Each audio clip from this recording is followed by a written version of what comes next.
Your September showers, dressing up potholes, a carpet of flowers, leaning over weary heads on their way to Conqueror, over green suburbs where your branches bend. Bloom, jacaranda bloom, over tired heads bloom, jacaranda bloom. You know I thank God for you, bloom, jacaranda bloom, hey, bloom, jacaranda bloom. Hello. Hi. How are you? How's your week been? It's been good. It's very cold here, so my body has just been all over the place. Yeah. Trying to stay warm. Um, just finishing up the school term with our students. So this is like the second half of the term. Yeah. Just trying to get used to recording on some kind of schedule, but I'm horrible at keeping up with the schedule. So my husband is just like, not happy. But it's fine.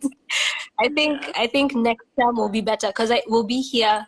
I think we'll be as far as schools are concerned, we'll be on lockdown till the end of the year. So we have to get used to it. Right. So you record before and then send it to the students. Okay. Yeah, Yeah. so we use That's a lot. Microsoft Teams. Yeah, and so we teach about 7 classes. So Yeah. from grade one, year one to grade seven, year seven. Yeah. So Actually, what it's a lot exactly of is it, per se? music. So music, um, just general music. So learning how to read notes. Yeah. Yeah. And then we use recorder for the younger kids. I was teaching some of the older kids violin, and then Magnus has some guitar students. Hmm. But only guitar is sensible. I can't really teach. I don't see myself teaching violin through Oh, recorded videos because I won't be able to hear like the actual tone of the yeah. instrument through these cameras, these phone cameras. Yeah. The quality is just off. So Yeah. yeah, just resorted to sight singing. So I just kind of teach them how to sing solfege with sheet music.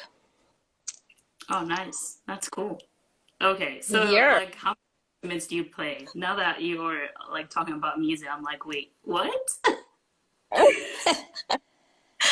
So I play, okay, it depends. There's the classical and then there's the things I Oh, just so dabble in oh, for the sake of. okay. I mean, give us So everything. for the kids, recorder is super easy. I think all of us kind of played recorder at some point in our lives in school. Um, Piano, you didn't. I mean, I had one at home, but like I only knew like two notes. That was It's it. the bane of everyone's musical experience in school. It's such an annoying instrument at times.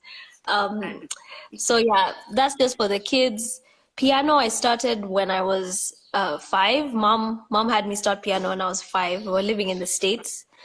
Yeah. So I didn't follow through after I was about 12 years old. I was not very consistent and I was just doing it for the exams. Mom was like, Right. get your certificates. And I'm like, no. But so I did till grade 6 APRSM. And Uh, then violin came in when I was about 15, which was now my preferred classical instrument. As hard as it is, it's my preferred instrument. Then oh, nice. guitar, because I got tired of asking people to accompany me. I got tired of asking for a pianist to play the song I wanted to perform or looking for a guitarist somewhere. So I was just like, okay, I've watched Jamie Grace, Francesca Battistelli, all these people, these women who are able to sing and play guitar. So Right. at 15, I was like, all right, I'll teach myself. I'll use YouTube. I'll pick some of the songs that I really want to learn and use that as motivation. Yeah. I love that. Okay, look at Yeah. you. So yeah, we just jumped onto that because you were talking about work, so it kind of like just went there. But Vanessa, where are you from? Yeah, tell us a little bit about yourself. So the whole where I'm from question drives me crazy because I was I know. born in Nairobi, but I don't feel Kenyan. I lived most of my life in Uganda from I was from 7 till 19. I lived in Uganda. So Mhm. my I really enjoyed it. But I also don't feel Ugandan. And then random parts of my life were in the States. So I was born in Kenya, and that's where I live now. And you're okay, that's good. If you had to describe yourself in 3 words, what 3 words would those be? Uh, um, Christian. I Yeah, think that love is that. my greatest identity. Mhm. Sojourner, because of all the from Yeah. everywhere. Mhm. And misfit. I think misfit describes every aspect. I think socially, um, even musically. I guess we'll talk about that in a few. Mhm. Um, Songwriting wise, I think I just generally find it hard to find people who I relate to, like contemporaries in a sense. Yeah. So I'm always kind of like trying to find my place. Where's my Yeah. place? This. Yeah. Okay. Yeah. And with Sojourner, like what? Why that word? Yeah, because um, I think being African, there's there's a pressure to be able to identify with your ethnicity and your language and your tribe. Mhm. I'm a combination of three tribes, which is very strange here. Like when I tell people that, like that does not sound right.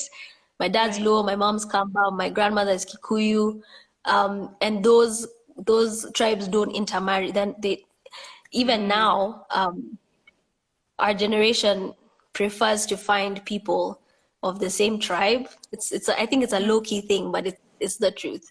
Yeah, it's There's there. just the culture behind the weddings and um, how they're set up. It just works better when you have two Kikuyus getting married. So I think my parents didn't want to um, make make us feel like we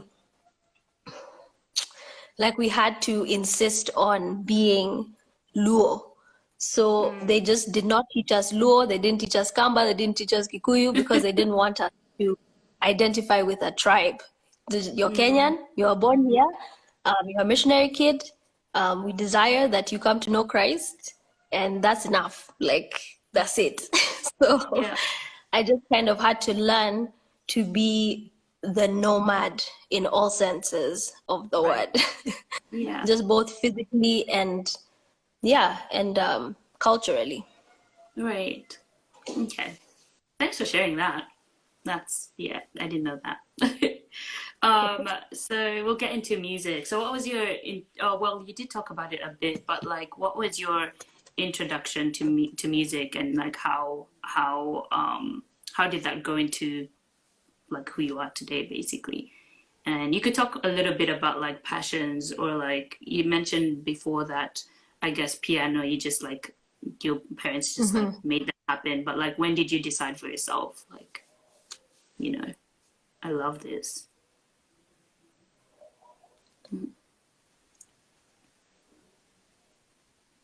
Okay. Wait, quick question. Is the network okay? I don't want to talk and Yeah, then it's like yeah, you're not fine. You're working. fine. You're fine. If the people on could also let Okay. us know, just give us a thumbs up as well. But on my end, I can hear you fine and see you fine. So Okay, cool. yeah. Okay. Yeah, so mom had me start on piano, and I think it was important for her to introduce me to music. I think Mm, as far as concentration, as far as discipline, as far as what to do with my free time, I had something to do. So as a teenager, I think it just the fact that I was given that discipline, that skill from a young age, I kind of knew what to do with my teens. I didn't feel like I had to be where the crowd was. I just got to explore music and musical ideas. So I found it easy to transition into things that were more enjoyable, even though piano wasn't my first love. It kind of like segued into everything else that I could explore. So when I was 7 and we had just relocated back to Uganda, my dad gave me this MP3 player. I don't know if you ever had it. It was like the more upgraded version of the Walkman. So Right. it had the USB connection thing, and then and then he downloaded all these songs. I didn't know CC Winans, Yolanda Adams, Crystal Lewis, Alvin Slaughter, even like BBCC tracks, Jackie Velasquez. So he had all these songs in there. I didn't know any of these people, and he just gave it to me. And I don't think my dad knows till now that is the reason why I am a singer. Like that is the reason why I came to believe that I could actually sing for a living, I guess. But it's not my current like full-time career. Yeah. But from that point on, I would spend hours in front of the mirror just singing and trying to imitate like the tone of voice that I was hearing, or the dynamics, or the runs, and I didn't know all these technical terms. I mean, I was like 7, 8, but it for whatever reason, I just felt like this is possible. Like I'm gonna do this. And I had already started telling people when they'd ask, so what do you want to be when you grow up? I was just like a singer. And people are just so turned off by that. They're just like, why? And then I tell them just how much I loved CC Winans. And they'd be like, why are you listening to old women? Like there are people closer to your age that are thinking, what is this? Yeah. So I mean, even just from comments like that, I already knew what I was doing was weird. Like it was just not, it's not normal for an 8-year-old to be inspired by, these 30, 40-year-old singers. But I think just the fact that they were powerhouse vocalists made all the difference for me. And yeah, it's taken a lot of time, especially because when you're that young, like your voice is still developing in many ways. And though, I mean, girls' voices are not like boys' voices where like they have this distinct breaking point, but we still transition. So I think now I'm finding my voice to be a lot more flexible, as long as I keep practicing.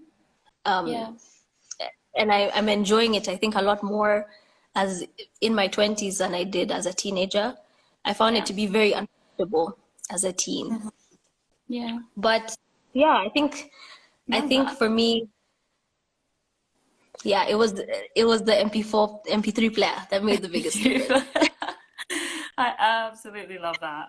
And so throughout, like, I know you've done a number of projects, whether it's been an EP or like concerts or whatever. Like, tell us a little bit about some of the things you've done.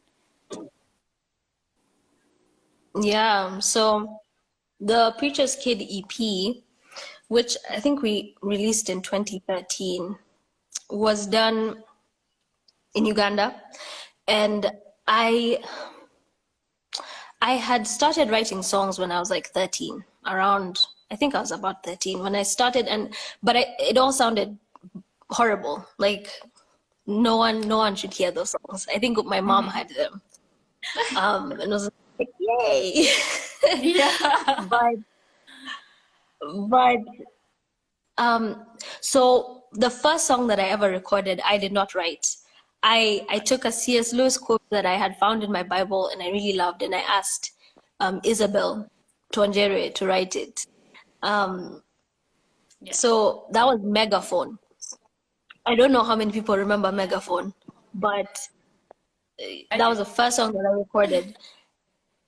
Yeah. And I think my struggle after that was finding a producer who understood my sound, because whenever I Right. would present my music to anyone, whether it was a musician that was in the gigging world or whatever, Mm. they always asked, why don't you do African music? Why don't you do like Yeah. ethnically sounding music? And I'm like, Hmm. but that's not the music I've listened. Like that's not what I've been exposed to. That's not what I feel will carry the lyrics that I'm trying to write. That's it. Right. Like it won't be sincere. It just won't. Mm. So um, finding Nelson Muhire changed everything, Yeah. because he's the first person who took what I gave him, did not try to convince me to make it more radio friendly or ethnically sounding. he just he just ran with it, and he gave my songs the sound that I wanted to an extent that I didn't even know I wanted, you know. So it changed Yeah. everything. Yeah. So I think, so those projects, I mean those songs, at least on the Preacher's Kid EP, Yeah. were defining because I I realized I didn't have to stick to a certain genre. Like I could play around with whatever sound came at the time. So that particular EP doesn't even have like a uniform sound. And I don't even know Sound. Yeah. how someone would label my music. I'm not sure what label they would give it. Yeah. I don't know what label I would give it. It's just singer-songwriter music. Yeah. um, yeah. And then what else? I don't know. I think I think the one thing that scared me was when Mayhem and Foolishness went viral. It went viral in Kampala, and it was on different like Christian radio stations, and it went viral overnight. And I was freaked out because I remember before I started recording, I kind of like created a mission statement and Right. kind of put before God what my boundaries were going to be. Like Yeah. if anything good came out of this recording, if anything good came out of performance opportunities, this is what I Yeah. was not gonna do. And these are the people who I was more likely to say no to, or Right. yeah, Yeah. I was just not gonna compromise on I certain love that. areas. So when so when it went viral, I just remember crying. I was just like, no, this wasn't supposed to happen. I don't want this. Are you This is too much serious? attention. Yeah, I didn't like it. Hmm. And I just kind of had to just kind of put on blinders Yeah. and keep reminding myself not to write for Mm. the listeners, but to write for an audience of one, to say, Lord, this is what I'm reflecting on, this is what you're teaching me, this is I what love that. you're bringing to light, and Yeah. whoever draws from this, that's just the sprinkling on top. Hmm. Yeah, and Yeah. I feel like that's what kind of defined everything. Hmm. I love that. I guess my question, and wait, how old were you with all of this when all of this was happening? 14, 15. That's actually crazy. That's what I'm That's telling actually, you. Like, so it just it put me in such an awkward social position because yeah. like I didn't know who to relate to at that time. Mm. There wasn't anyone in Kampala that I really felt understood where I was coming from of my age. So I Yes. spent a lot of time with adults. I spent a lot of time with like the different instrumentalists that would come to the studio. Yeah, and then you guys, that's how I met Yeah. you. Yeah. People trying to figure out how to um, express their creativity in a way that Yeah. glorified God, and kind of questioning um, different areas of pressure that want Yeah. to pull us away from the main focus. Yeah. That's so good. Thanks for sharing that. My next question would be like, have there been moments where you felt out of your depth to keep going or to even just do the music? Like you talked about how like daunting it was, like, oh, like, for people to hear, or like, oh, this is going way beyond what I thought. And I feel the pressures coming in. Yeah. Yeah, share a bit about that. Hmm. Um, yeah, I think I felt out of my depth for most of the time. I think most of the time I'm just out of my depth, because I half the time I doubt that I can actually accomplish anything of excellence. Mm, Um, so regardless of what I'm going into, if someone asks me to lead worship, my first instinct is no, I can't do it. yeah. Like that's my default. My default response is I'm not sure I can do it. I actually don't think I'm the best person for you. For like, I'm not the person you want to work with right now. Like Yeah. that, for whatever reason, that is my default response. Yeah. Um, yeah. So it's been, I think with everything that I have tried to step into, I've had to, I think it's a good thing because it's put me in a position where I don't feel like I know enough, and I it makes me, I guess, work harder to catch up to whatever it is Yeah. I think I need to do, Yeah. and do a bit more research, try and prepare better. Um, um, yeah, just kind of like look at the different ways that I can go the extra mile, and Yeah. not knowing the fruit it will produce, but I've seen a lot of fruit in just extra preparation, and Love that. um, even yeah, just over rehearsing sometimes, um, especially if I'm asked to speak somewhere, or Mm, um, doing the podcast. Like I'll do as many takes as I need to do to get the right tone of voice or the right yeah. emphasis, and yeah. So I think Yeah. that's really been helpful. Mm-hmm. But then there are times when I don't want to do the work. Mm. I just don't want Real to. place, So girl. Real place. Real place. then I experience the consequences, and it's embarrassing and it's humiliating.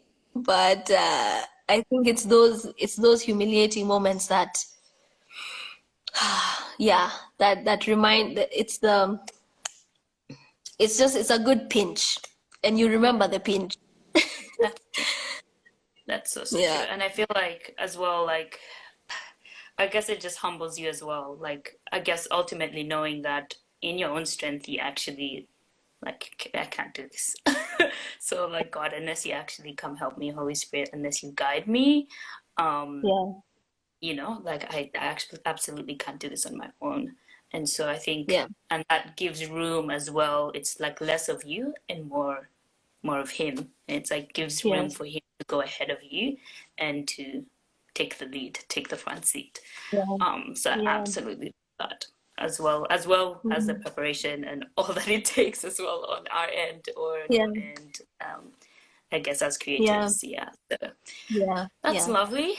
Um, have I just get to this next question. So at the end of the day, like what keeps you going? What's your purpose? Why do you do what you do? Um, I'd say worship. Yeah. Um, what keeps me going is abiding in Him. Mm-hmm. And when I'm not focused, Mm. things go off the rails real fast, like real fast. Um, so when I submit all my nature to God, Mm, all my efforts, all my time, yeah.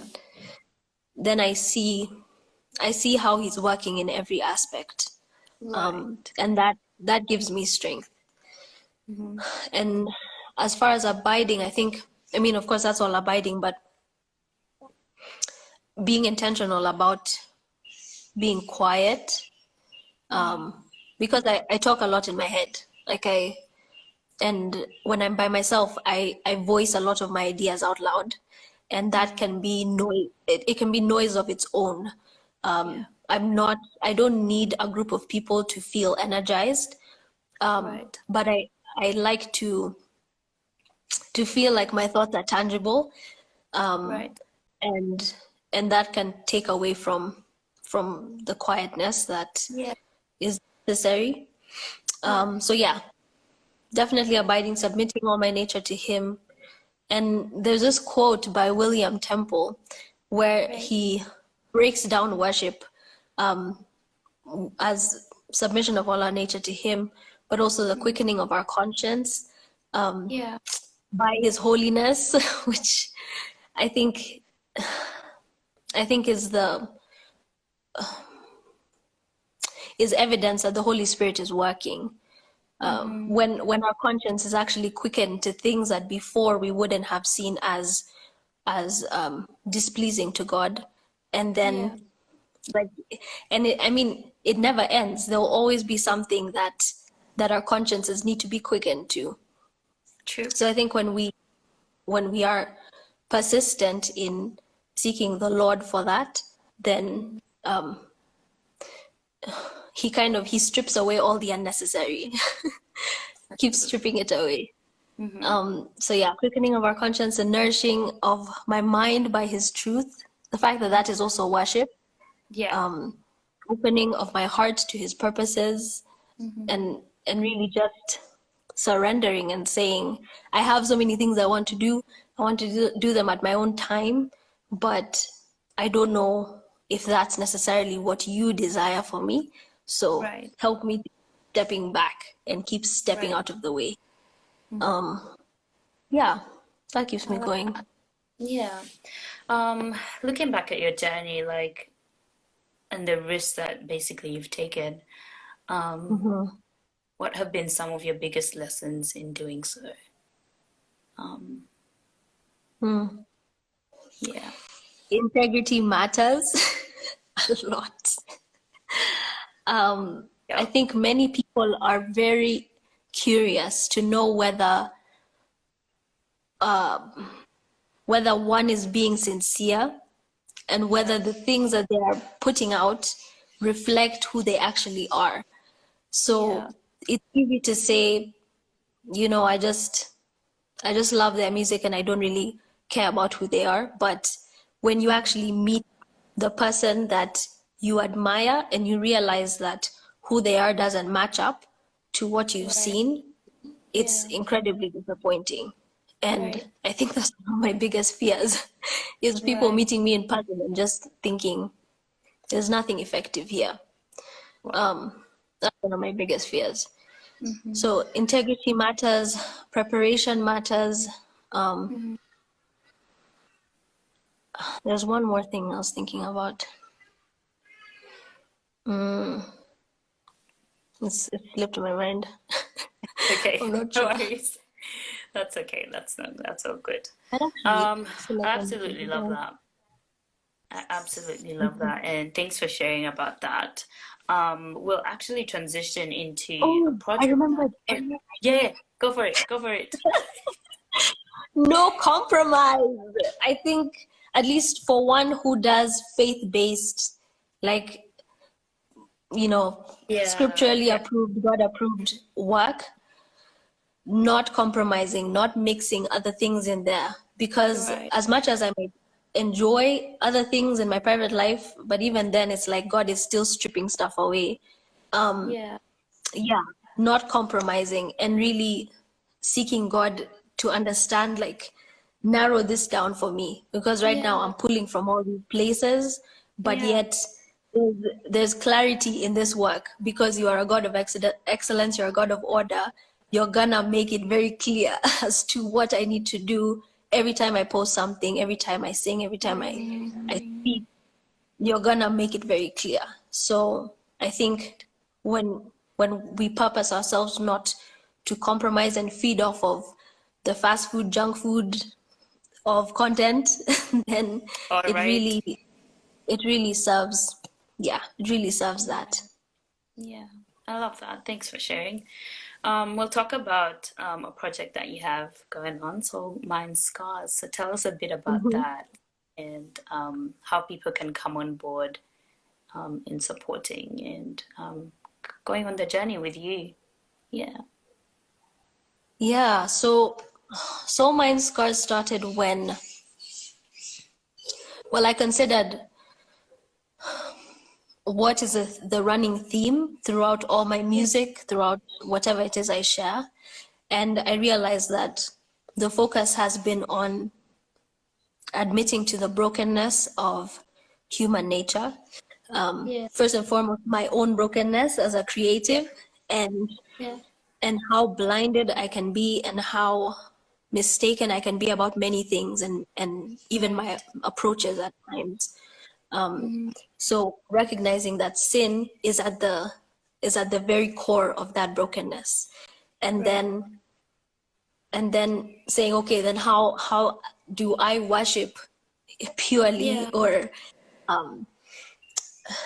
genuinely as a broken person, and Yeah. then recognizing that by the gift of salvation we've been given his Holy Spirit, Yeah.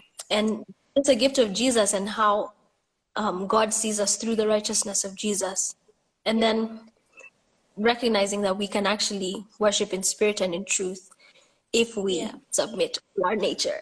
So Yeah. admitting that there are multiple wrongs, that we are so flawed, Yeah. and yeah, we can only worship from that place Mm-hmm. of confession and Yeah. repentance. Yeah. So it started out, yeah, it started out as from that idea. And Yeah. then I was trying to figure out, how am I going to be able to share my music in a platform that I actually feel comfortable in, and where I don't Yeah. feel rushed, and where I can Mm. share stories and where other Yeah. people can share stories Yeah. of their brokenness, and how God has redeemed them in their Yeah. brokenness. Yeah. Yeah, and then so we started the first session, Mm-hmm. and we didn't know where it was gonna go from there. And then God just He made a way for the second one, and Amazing. then lockdown happened. So we're here waiting to see whether or not other sessions will happen.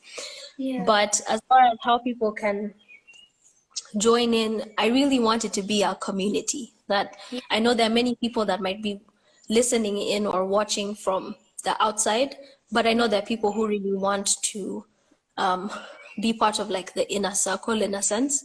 Yeah. And so there's a mailing list that I had opened up. It's kind of Yeah. closed now, but I kind of transitioned the whole community onto Patreon. So for Yeah. just $1 a month, one is able to support the work, one is able to support the Yeah. content that I try to share a weekly or Yeah. monthly basis. Yeah. And yeah, so they're able to receive the devotional podcast that I've Yeah. been trying to be consistent with, Mm-hmm. downloadable music, yeah, just like the YouTube covers, and get early access to that. Yeah. And I think more things will be available with time, Yeah. but currently this is where we're at. We just started it, Yeah. so I Mm-hmm. think as more people hop on, there'll be Yeah. resources to Yeah. expand. I love that. I absolutely love that. Today I'm joining that. I'm joining. You So are? look out for that. And as well, if there's anyone actually here who is like, oh, I actually love this and I want to be a part of this community, and yeah, feel free to hit her page, and the link will be in her bio as well. I'll also put it up on mine just after we're done here. And also when I post the video on YouTube and everything, you could find it there. And yeah, let's do the journey together. And I mean, as creatives, we need each other, and the best thing Yeah, is to feed into each other and to grow with each other, and for me yeah. to learn what you're learning, and for us to Hmm. share and have dialogue and to be able to help each other on the journey. We need each other. And so I think Yeah, that's for actually sure. important, and we need support. We need support, and so that's so Yeah. fun. I love that. So today, surprise, surprise, we get to hear you sing. Ah, Guys, I'm so prepare to be cold. slain. No, my Okay, no, no, voice is not up to par. no. No, prepare to be blessed, and yeah, just share whatever is on your heart to share. And yeah, Wait, let me just keep my feet warm because I'm shivering like crazy over here. yeah, you're fine. Gonna set this here too. Okay. Okay.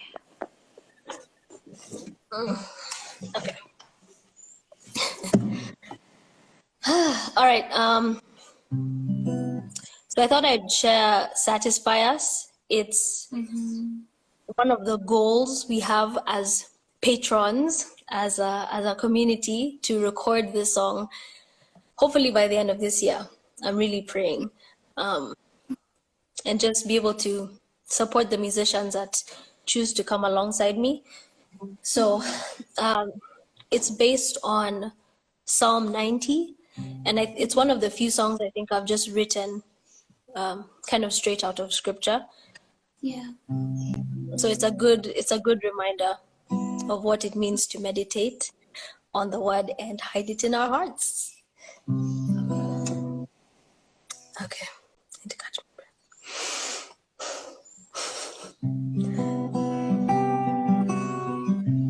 Can you hear it?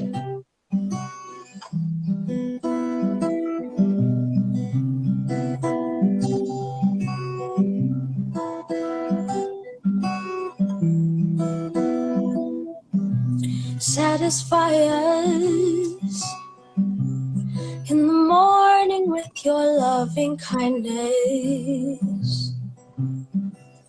Quiet my heart in the evening with your songs of gladness. For I have set you continually before me. Oh, satisfy us as your loving kindness and truth me.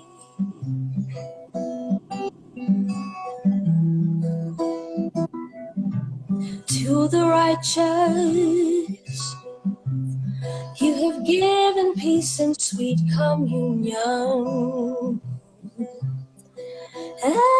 Evergreen, planted in your courts to flourish. How lovely is your dwelling place, O living God. Oh, so the righteous can find rest and refuge. Send out your light and your truth. Let them bring me to your holy hill. My heart and flesh cry out, satisfy me, that I might sing for joy and be glad. Satisfy me, to be so full I overflow. Satisfy me, satisfy me, satisfy me. Oh, is that enough? Keep going. It just just repeats that second part. To the righteous, you have given peace and sweet communion. Evergreen, planted in your courts to flourish.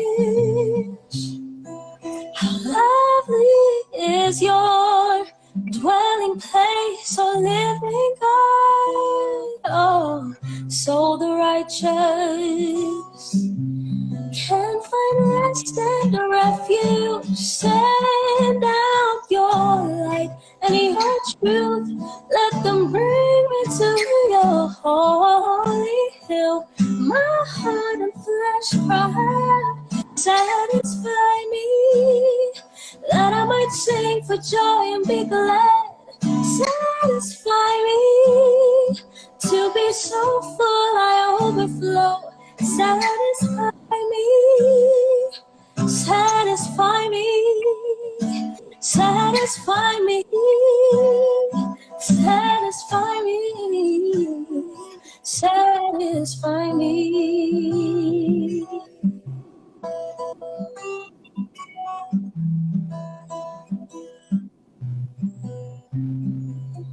Vanessa!